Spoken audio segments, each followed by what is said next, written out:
Bonjour et bienvenue à tous dans cette nouvelle vidéo. Aujourd'hui, on va parler des comics DC que je préfère. Et avant toute chose, sachez que ce ne sera clairement pas la même chose que vous.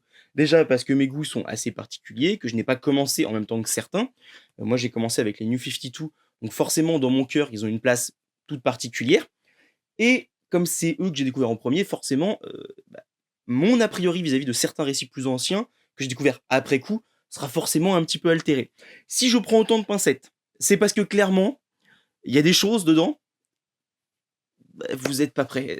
Voilà, il y a certains trucs que je me dis, même moi, voilà, j'ai pas de goût, j'ai aucun goût. Franchement, pourquoi je vous fais des reviews en fait? Peut-être parce que j'ai des goûts étranges justement et que ça permet d'avoir un autre point de vue. Mais voilà, vous allez voir, le top 50 est assez particulier chez DC. Vraiment particulier. Déjà, il y a du Scott Snyder. Voilà, pour certains, c'est une hérésie. Pour moi, c'était évident. Mais on va y revenir. Hem, Autre précision, c'est pas la qualité des récits que je juge, c'est, ceux que j'ai aimés, ceux qui m'ont fait ressentir quelque chose. Et c'est très différent parce que des fois, notamment le premier tome dont je vais parler, je pense que c'est un moment où, par exemple, où je faisais une overdose d'un certain personnage et du coup, quand j'ai lu le récit, ça m'est passé totalement au-dessus. Je vois les qualités et c'est pour ça qu'il est quand même dans le top, mais au niveau émotionnel, c'était, plat. Comment ça s'appelle déjà quand il y a le battement du cœur? Je sais plus. Voilà, c'était plat. Hem, voilà. Donc, c'est pas que c'est de mauvais récits, hein, au contraire. C'est pas parce que c'est pas des récits cultes et cetera, mais c'est juste que, moi, quand je les ai lus, en fonction de ce que je venais de lire, en fonction de ce que je voulais lire après, en fonction de ce que je lisais en ce moment, globalement, des fois, il y a certains titres qui ont pu ne pas me toucher, alors que vous, ils ont pu, vous toucher énormément. Je pense notamment à des tomes qui seront dans les tops surtout entre 10 et 20. Je pense que ça va beaucoup faire débat et des trucs comme Killing Joke, vous allez voir, ils sont pas très hauts.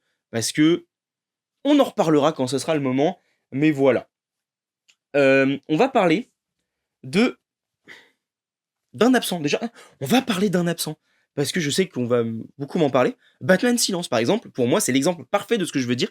Batman Silence, je l'ai adoré quand je l'ai lu la première fois. Vraiment, j'ai trouvé ça génial et tout.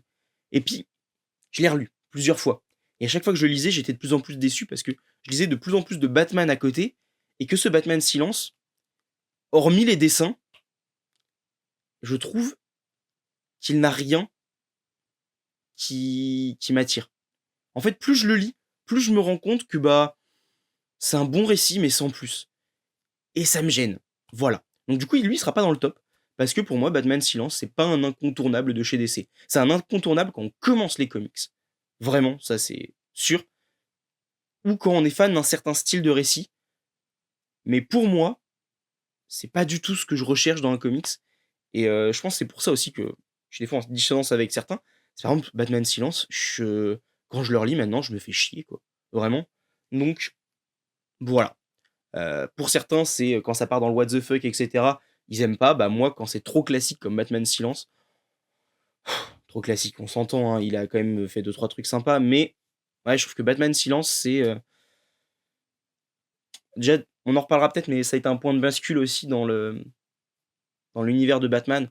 On est passé d'un Batman plus normal à un Batman un peu plus over the top. C'était un peu le début de ça. Mais je ferai peut-être un épisode sur Batman Silence parce que j'ai pas mal de choses à dire et c'est un bon comics, mais que je n'apprécie plus et c'est assez étonnant. Mais bref. On va commencer le top 50, hein. Bon, déjà 3-4 minutes de digression, vous avez l'habitude. On commence, top 50 du coup, avec Batman New Gotham. Donc j'ai pris le tome 2 parce que la cover, je la trouve trop belle avec ce Gordon, Batman en fond, et puis le logo ici de Batman, le Bat-Signal. Donc Batman New Gotham. Ça va être un récit qui va se passer juste après No Man's Land, dans lequel euh, toute la, hum, toute la ville de Gotham aura subi un cataclysme, un séisme énorme. Batman aura été absent pendant quelques tomes dans No Man's Land et puis sera revenu. Il y aura eu beaucoup de séries annexes, etc. Où en fait, le Gotham est un No Man's Land, donc plus personne n'aura dit entrer, plus personne n'aura dit sortir. Et d'ailleurs, ce qui est horrible quand tu y penses, mais bon, passons. Et donc, euh, il y a des clans qui se sont formés, etc. Et la ville doit se reconstruire maintenant que le No Man's Land a été aboli. Et c'est ce qu'on va traiter dans New Gotham. Alors, ce qu'on va traiter plus ou moins, parce qu'en fait, la ville est déjà plus ou moins réglée. Et dans ce récit, Batman va faire différentes enquêtes.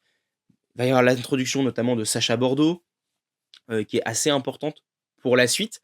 Un personnage qu'on verra dans Checkmate, qu'on verra dans Infinite Crisis, si je me souviens bien. Et globalement, New Gotham, bien sûr, j'ai pris le seul tome qui ne présente pas la particularité dont je voulais vous parler. Je suis quand même un sacré débile. J'ai pas fait gaffe à ça. Voilà. Au niveau graphique, c'est très bien, notamment parce qu'il y a un dessinateur qui va beaucoup faire de dessins en pas bichromie, mais avec seulement une ou deux couleurs et une couleur dominante. Par exemple, le jaune. Et bien sur tout le numéro, vous allez avoir beaucoup de jaune dans le numéro. Et bien sûr, ce n'est pas dans ce volume que je veux vous présenter. Je vais aller le chercher quand même. Je fais une petite coupure. C'est plus dans mes habitudes, mais là, je fais une petite coupure parce qu'il faut vraiment que je vous montre ça. Voilà, je suis de retour. Et donc, du coup, par exemple, ça, avec du rouge et du gris. Et en fait, il y a beaucoup de gris et une couleur. Donc là, c'est le rouge et un peu de vert. Là, ça va être le vert et le violet. Et au niveau visuel, ça amène vraiment quelque chose. Et je trouve que juste pour ça, en fait, c'est ce qui m'a happé dans le récit. Même si j'avoue que l'histoire en tant que telle m'a pas non plus totalement convaincu. Je pense parce que je faisais une overdose de Batman. J'avais lu à la suite. Parce qu'en fait, j'aime bien relire ce que j'ai lu quand je commence une nouvelle série. Et les New Gotham, je m'étais dit, bon, je les prendrai un peu plus tard.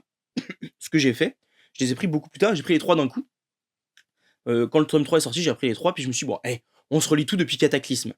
Oh, l'erreur! J'aurais jamais dû faire ça! Parce que la série, et bah, quand t'as fait trop de Batman, t'arrives à la fin, t'en as marre, quoi. T'es juste, allez, vas-y, passe à autre chose.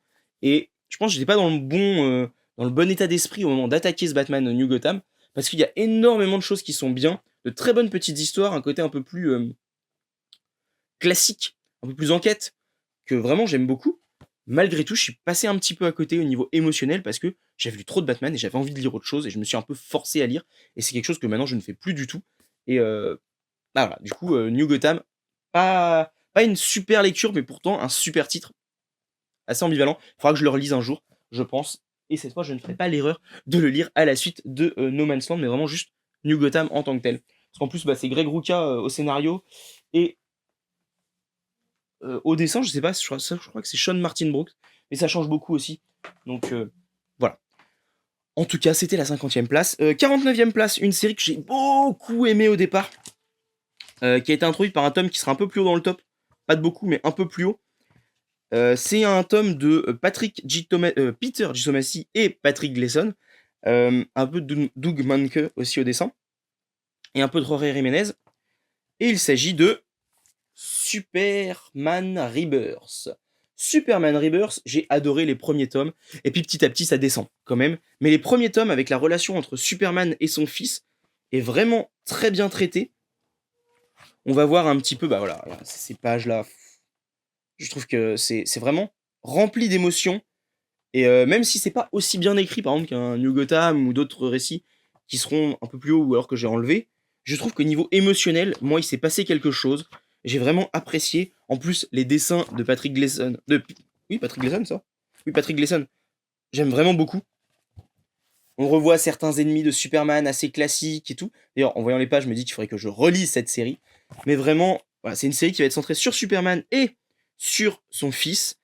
On va voir différents personnages, on va voir intervenir des Batman avec Damian, notamment.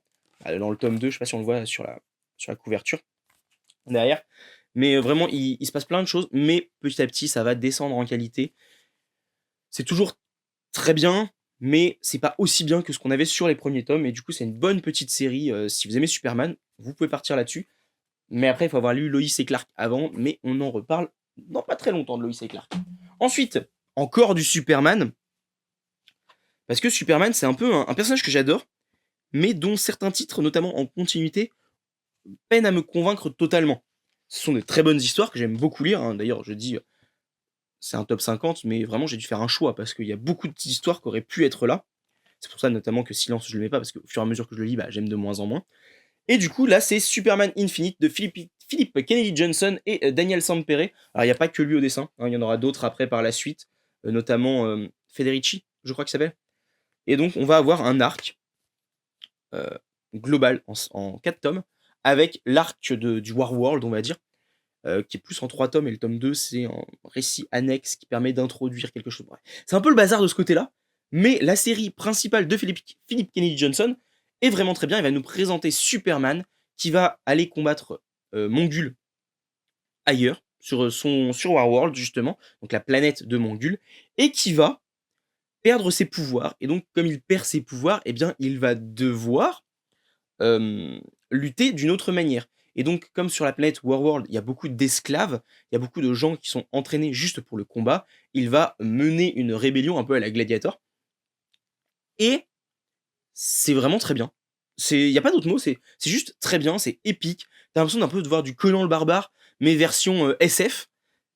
Bah, comment il s'appelait ce film-là? John quelque chose? Je sais plus, un récit de SF, il y avait eu un film qui avait bidé un peu, qui était pas mal pourtant, enfin sympathique en tout cas. Et du coup, oui, voilà, un récit très SF, un peu gladiateur, enfin ça marche vraiment très bien.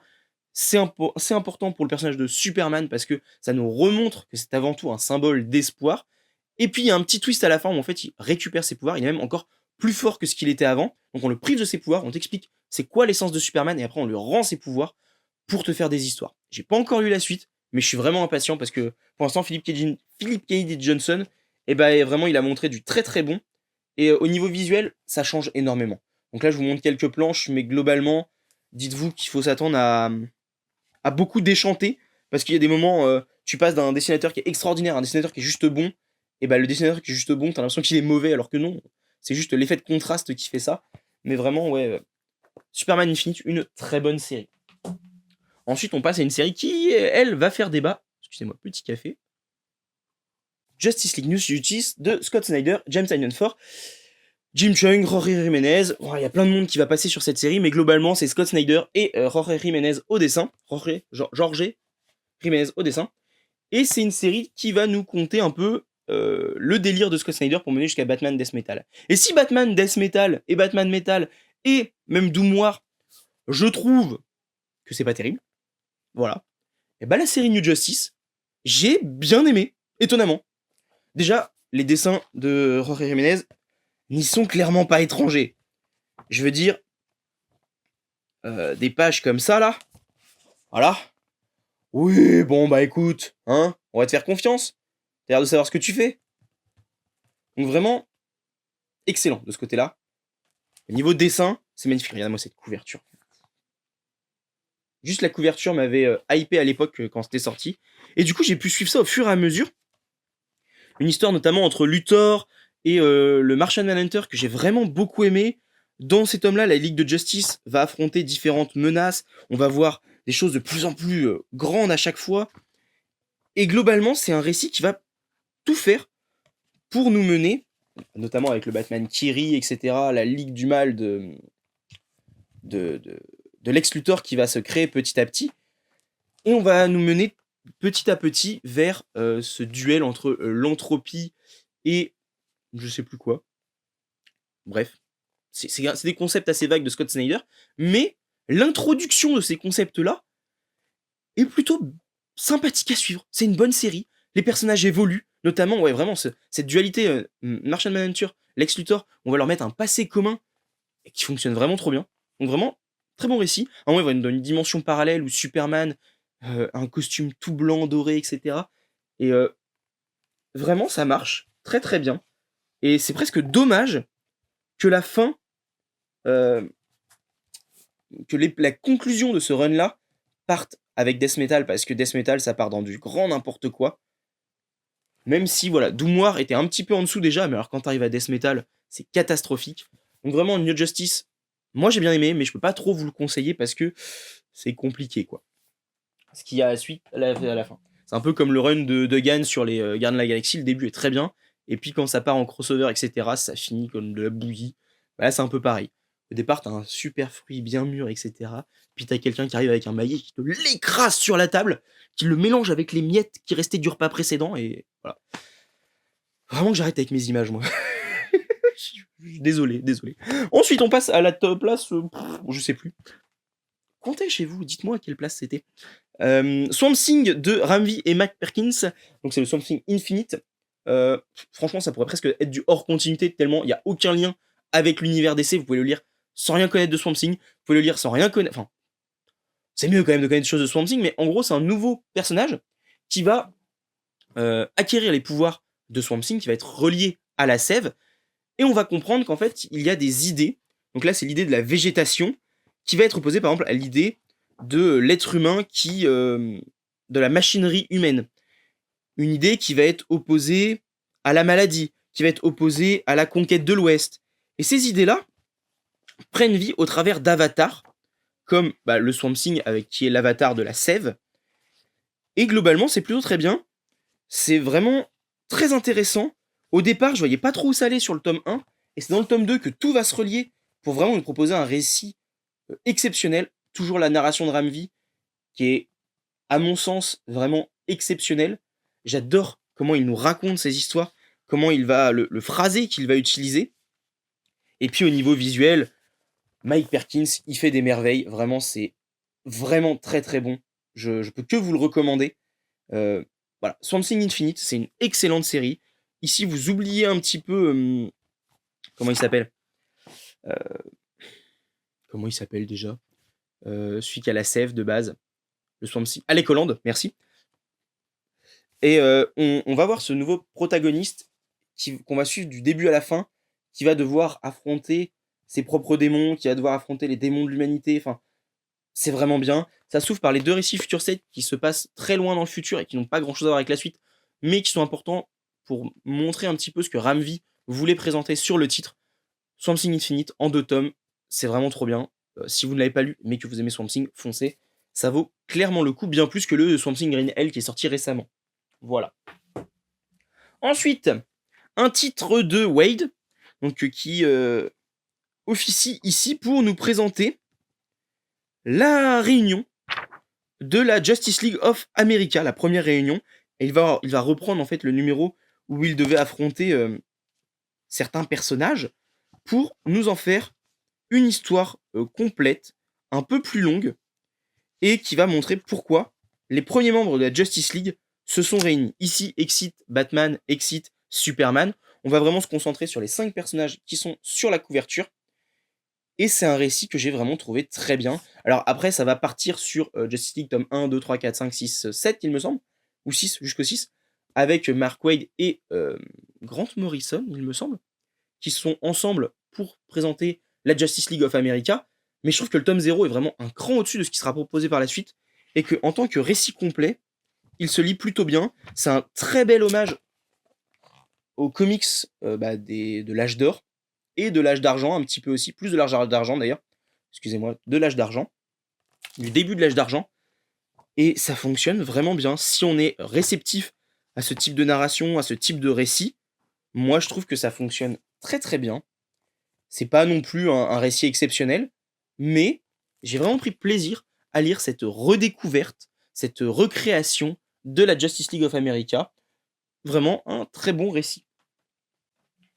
On reste du côté des années 1 avec Batman année 1. Non, je plaisante, Batman année 1 sera un peu plus haut.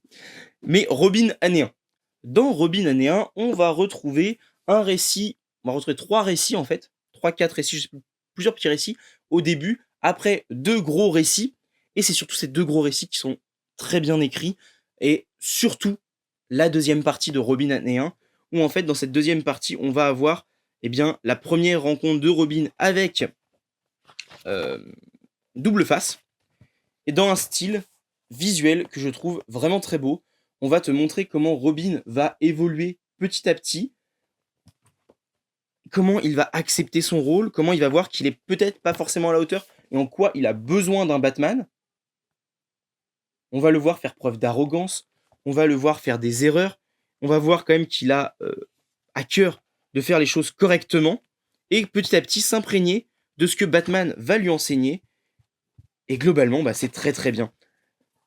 C'est un récit qui n'est pas exceptionnel, mais qui fait très bien son travail de nous présenter un Robin qui commence ses aventures. Donc moi, Robin année 1, je vous le conseille fortement, ne serait-ce que pour le style graphique que je trouve qui fonctionne vraiment très bien, qui me rappelle un peu un Darwin Cook ou un Team Sale, voilà, de très loin. Mais si je devais comparer, ça serait plus avec ça. Un côté un peu cartoon, vraiment, et pas réaliste du tout. et que moi j'apprécie beaucoup. Donc oui, Robin année 1, un titre que je vous recommande assez fortement. Ensuite, et on arrive bientôt sur la fin, on est à la 43e place du coup là, avec Superman Lois and Clark de Dan Jurgens et Lee Wicks. Et surtout ce récit-là, si je l'ai autant apprécié, c'est parce que il nous réintroduit le Superman de l'ancienne continuité, alors que jusque-là on avait le Superman des New 52, et il nous présente l'histoire de Lois et Clark, de ce Lois et Clark là, suite à ce qui s'est passé avec Flashpoint. On va voir un petit peu comment ils sont revenus, qu'est-ce qui s'est passé, comment, eh bien, grâce à l'event Convergence, ils ont pu revenir dans l'univers classique, les ennemis qu'ils vont affronter, les problèmes qu'ils vont avoir, la mise en retrait de Superman et pourquoi, alors qu'il est là depuis le début des New 52, il n'est pas intervenu. Ça va nous présenter le personnage de John Kent, donc le fils de Lois et de Clark, et ça met en fait en place plein de choses pour le futur. Et à ce moment-là, quand je l'ai lu, j'étais tellement content de voir ce qui allait être fait. J'étais tellement content de voir un personnage évoluer. Je veux dire, on donnait un fils à Superman. Ça n'arrivait pas souvent. Depuis Grant Morrison, ça n'était plus arrivé, il me semble. Et, enfin si, c'est arrivé avec Flash, mais voilà, c'est un personnage un peu plus secondaire.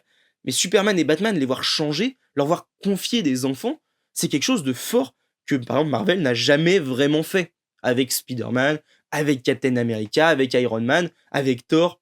Voilà, il n'y a pas eu d'enfants. Là, c'est fait de fort belle manière, et les personnages existent toujours. Certes, Bendis leur a fait du mal, mais John Kent existe toujours, et c'est même devenu le Superman actuel, je veux dire, enfin, un des Superman actuels. Il y a vraiment des choses qui, grâce à ce volume-là, ont été amenées, et quand je l'ai lu, je savais que ça allait changer quelque chose. Je sentais que ce récit-là, il était là pour vraiment nous ancrer le fait que John Kent, il allait exister, et c'était juste trop bien, donc vraiment, eh bien, Superman Lois et Clark, je vous le conseille très fortement. Je crois qu'il est plus trop trouvable, malheureusement. J'espère qu'Urban le rééditera un jour, parce que bah, c'est quand même une pierre angulaire de cette période depuis 2012, parce que ça marque un tournant dans ce que Superman va être. Donc vraiment, un super récit que j'ai vraiment beaucoup aimé, surtout pour ce qu'il représente. La qualité de l'histoire est très bonne, mais c'est vraiment tout ce côté excitation de voir le monde changer qui m'a le plus convaincu, plus que la qualité de l'histoire. Par exemple, un Robin année 1 était bien plus qualitatif au niveau de la construction de l'histoire, de la narration, du dessin, mais il m'a fait ressentir moins de choses parce que c'est plus ou moins une histoire que je connaissais déjà, alors que là, c'était vraiment quelque chose de neuf et il y avait cette excitation de découvrir quelque chose de nouveau.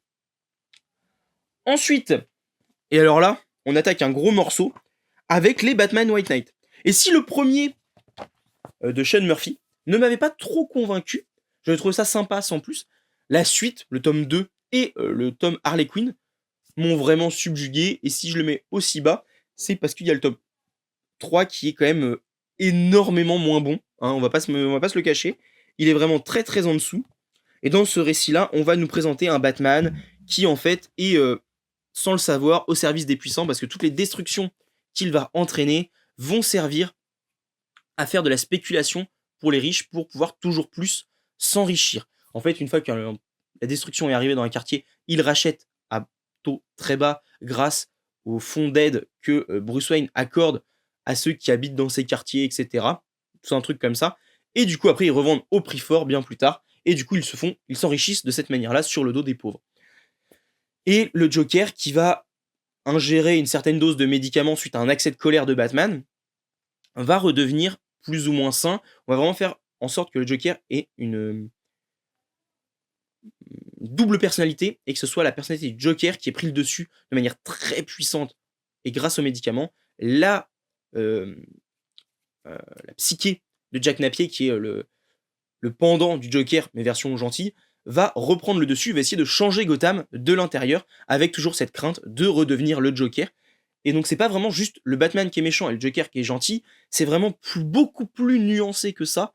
Le Batman n'est pas méchant, mais peut-être qu'il n'emploie pas les bonnes méthodes. Peut-être qu'il pourrait faire les choses différemment, et le Joker, lui, essaye de lutter contre lui-même, contre son côté un petit peu démoniaque, pour essayer d'améliorer la ville. Il y a vraiment tout un propos qui est assez intéressant, qui est un peu sous-traité quand même, on va pas se le cacher, mais le tome 2, du coup, va amener un autre personnage, il va amener Azrael, il va confronter Batman à autre chose, et à la fin du tome 2, t'avais vraiment une conclusion qui était satisfaisante, On a eu un tome 3 qui vient pour rajouter une petite couche et amener une dernière couche à Bruce Wayne, mais qui du coup oublie qu'elle doit traiter du Batman Beyond aussi, et donc de Terry McGuinness. Et ça passe un peu à côté du propos dans le tome 3, mais globalement c'est une très bonne trilogie, et le meilleur tome c'est presque celui avec Harley Quinn en tant que protagoniste principale, parce que Harley Quinn c'est une des grosses réussites de Sean Murphy. Il réussit à rendre une Harley Quinn intelligente, intéressante, complexe, et il y a certains choix qui peuvent être discutables, mais sa version de Harley Quinn, vraiment, elle fonctionne. Et elle est intéressante. Donc pour moi, Batman White Knight, c'est un incontournable. C'est pas un récit qui est exceptionnel et qui m'a parfois laissé un peu sur ma faim. Et puis visuellement, visuellement, c'est Sean Murphy, quoi. Donc si on adhère au style, c'est exceptionnel. Surtout d'ailleurs sur le tome 2, je trouve que le tome 2, avec les effets de flamme que Azrael va amener et la couleur qu'Azrael va amener va donner une dimension autre au dessin de Sean Murphy. C'est ancré par Matt Hollingsworth et c'est hyper important de le préciser parce que il fait un travail de dingue sur cette série. Et autant si sur la première c'est très terne et donc du coup le dessin de Sean Murphy je trouve il ressort un petit peu moins sur le tome 2 avec les couleurs qui pètent et tout. C'est vraiment exceptionnel. Donc moi White Knight je vous recommande très très fortement. Et ensuite 41e place, encore du Batman, récit one shot de Mike Mignola, dessiné par Richard Pace et Trop Nixey, si je dis pas de bêtises, je vérifie. Dessin Troy Nixey et Mike Mignola, et scénario Mike Mignola et Richard Pace. Alors il y a un peu de Mike Mignola, mais j'avoue, c'est très léger. Je vois même pas où exactement. Si, sur la fin, il y a un petit récit de Mike Mignola. Voilà, c'est ça. Mais le récit principal, en fait, ça va être dans les années 1920, voilà, très cher à l'univers de Lovecraft, la malédiction qui s'abattit sur Gotham. On va avoir un chercheur, Bruce Wayne, qui va aller en Antarctique et va ramener de son expédition un mâle plus ancien, voilà, l'Antarctique. Bah, voilà. En fait, il y a énormément de références à Lovecraft, que ce soit dans les années, que ce soit dans la manière dont le récit va être construit, que ce soit le fait que ça soit en Antarctique, qui ramène un mâle plus ancien, etc. On a vraiment tout ce que Lovecraft aime bien mettre dans ses récits, avec voilà ce petit texte où on te dit, il retrouve un journal, et dans ce journal, c'est quelqu'un qui a perdu la tête, qui est devenu fou. Et en fait, dans ces récits à Lovecraft, eh bien, ça ne finit jamais bien. Eh bien là, c'est le cas. Ça ne finit pas bien. Il y a un prix à payer pour lutter contre la malédiction. On va voir que la ville de Gotham a été fondée sur des secrets liés à ce mal très ancien, etc. On a vraiment une mythologie qui va s'épaissir. On va traiter différents personnages de l'univers de Batman d'une manière particulière. Et on va avoir tout ce qui... En fait, on a un excellent mélange entre ce qu'est Batman et ce que Lovecraft pourrait faire. Voilà. Moi, ça m'a vraiment rappelé les nouvelles... Si, les nouvelles de Lovecraft. Les récits de Lovecraft. Et pour ça, je trouve que c'est quelque chose qui fonctionne vraiment très bien. Et juste, si vous aimez Lovecraft et que vous aimez Batman, bah, allez sur La Malédiction qui s'abattit sur Gotham. C'est vraiment excellent. Et il y a toujours ce jeu de, à la fin, il y a un coût à payer. À la fin, ça peut pas finir bien. Ça peut pas être un happy end. Or, dans Batman, ça finit en happy end. Là, non, c'est pas possible que ça finisse en happy end avec ce récit-là. Et donc, ne vous y attendez pas. Malgré tout, comme c'est Batman, il lutte quand même. Et vous verrez. Je vous laisse la surprise. Et puis après, on a un petit récit voilà, qui s'appelle Sanctuaire, où c'est Mike Mignola qui dessine. Mais c'est un Mike Mignola qui est encore au début de sa transition graphique, je dirais. On voit hein, qu'il y a les prémices de ce qu'il fera avec Hellboy notamment. Mais on n'est pas encore au niveau de ce que Mike Mignola fera justement sur Hellboy. C'est plutôt très bien. C'est un récit que je vous conseille vraiment fortement. Et qui, je pense, est pas... on le met pas assez en avant. Mais voilà. Un récit un peu sombre, un peu gothique. Si vous cherchez un petit récit d'horreur, eh ben, ça peut totalement faire le travail. C'est pas horrifique, mais c'est fantastique. Et du coup, pour ça, moi, je vous conseille vraiment fortement La Malédiction qui s'abattit sur Gotham. En plus, ça va pas coûter très cher en occasion, tout ça. Si vous aimez Lovecraft, si vous aimez Batman, allez le lire. C'est vraiment très bien. Voilà pour ce top 10, enfin, les 10 premiers tomes de ce top 50. Si je fais des vidéos 10 par 10, c'est parce que sinon, ce serait trop long. Voilà. Hein, vous voyez, comme j'ai un peu l'habitude de digresser, tout ça, j'ai vraiment envie de faire ça de manière un peu chill, on va dire. Parce que j'aime bien parler. Et là, je vois, je suis à plus de 30 minutes d'enregistrement. Il va falloir que je fasse 2-3 petites coupes à certains moments, mais On devrait pas être loin des 30 minutes, donc c'est quand même une bonne grosse vidéo. Si j'avais dû faire ça x5, ça durerait 2 heures et demie. Ou alors, il faudrait que je parle beaucoup moins de chaque titre. Et j'ai pas envie de parler moins, moi. Vraiment. J'ai la place pour m'exprimer. Et puis, bah, ceux à qui ça ne plaît pas, bah, cassez-vous, vraiment. Voilà. Sur ce, bah, passez une bonne journée. Dites-moi, vous, quel titre vous avez lu parmi ceux-là? Quel titre pourrait vous intéresser? Je vous avoue que moi, La Malédiction qui s'abattit sur Gotham, je vous le conseille vraiment fortement. C'est un petit récit one-shot qui vraiment pourrait vous plaire. Et puis, bah, passez une bonne soirée. À demain pour une nouvelle vidéo, sûrement sur Superman. Voilà.